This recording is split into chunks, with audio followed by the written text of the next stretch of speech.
Сайжруулах чимээх Усанбар жилийн сар шинийн баярт зориулсан хүчит 256 бүхийн барилдаан 2 өдөр үргэлжилж Түрүү бүхийн таамагт Багтаагүй аймгийн зам мөнх жаргал төрүүллээ. Өдгөө 26 настай тэрбээр Архангай аймгийн Хотонд сумын Харьяат бөгөөд сар шинийн барилдаанд аймгийн зам цолтой төрүүлсэн анхны бүх болсон юм. Самбожуудаа бухар хичээлэлдэг мөнх жаргал нь анх 2015 онд сумын хаан Баяр наадамд үзүүрлэн сумын начин цол хүртэж бүхийн замналаа эхлүүлжээ. Харин 2017 онд сумандаа төрүүлж сумын заан болж гавьяат дасгалжуулагч Ширв багшийн удирдлага дор сүлт спорт хороонд бэлтгэл сургуультаа хийдэг байна. Тэрбээр 23 наснда Дархан уул аймгийн Баяр наадмын үзүүр түрэг булаацалдаж аймгийн заан цол хүртэж байв. Харин өнгөрсөн онд аймгийнхаа Баяр наадамд зодоглон 5 давж 6-гийн даваанд наадмын түрүү бүх аймгийн харцаг бат сайханд дахин болгосон түүхтэй. Хэдийгээр өнгөрсөн зам улсын Баяр наадамд цуцлагдсан ч залуучуудын байгууллага үүсч хөгжсөний 100 жил, үндэсний бүхийн холбооны 30 жил, Монгол бүхийг дэлхийн дээд амжилт гинест бүртгүүлсэний 10 жилийн ойд зориулсан үндэсний бүх үнэт өв хүчит бүхийн барилдаан болсон.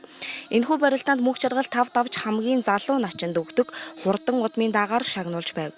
Тэрбээр 1-ийн даваанд аймгийн Арслан Гончих Тавхайг, 2-ийн даваанд улсын начин Эрдэнэбатыг, 3-ийн даваанд улсын харцаг Пүрэв Гардыг, 4-ийн даваанд улсын авраг Мөнхбатыг, 5-ийн даваанд начин Мөнх Эрдэнэийг тус давж, 6-гийн даваанд аймгийн Арслан Ууган Баярт өвдөг шорооджээ. 2 жил цуслагдсан сар шинийн барилдаан энэ жил иргэн ирж үзэгч олныг баясгасан. Бүх сонирхогчид дор бүрнээл Түрүү бүхийн таамагаа дэвшүүлж байв. Гэвч хинэн ч аймгийн зам мөнх жаргалыг төрүүлнэ гэж бодоогүй бизээ. Тэр 1-ийн даваанаас эхлэн томчуудыг нураасан. Тухайлбал 1-ийн даваанд улсын начин Дүгүрт Оржийг, 2-ийн даваанд улсын зан Үсэх Баярыг, 3-ийн даваанд Цэргийн Арслан Отгон Баатрыг, 4-ийн даваанд улсын авраг Бүрэн Төгсийг, 5-ийн даваанд улсын начин Бат Чулууныг, 6-гийн даваанд улсын гард Гончиг Дамбыг, их шөвөгт улсын гард Бадарчийг, эцэст нь улсын зам Пүрэв сайхныг тус давжээ. За энэ штэ ямар амар юм бэ Арангай задаач.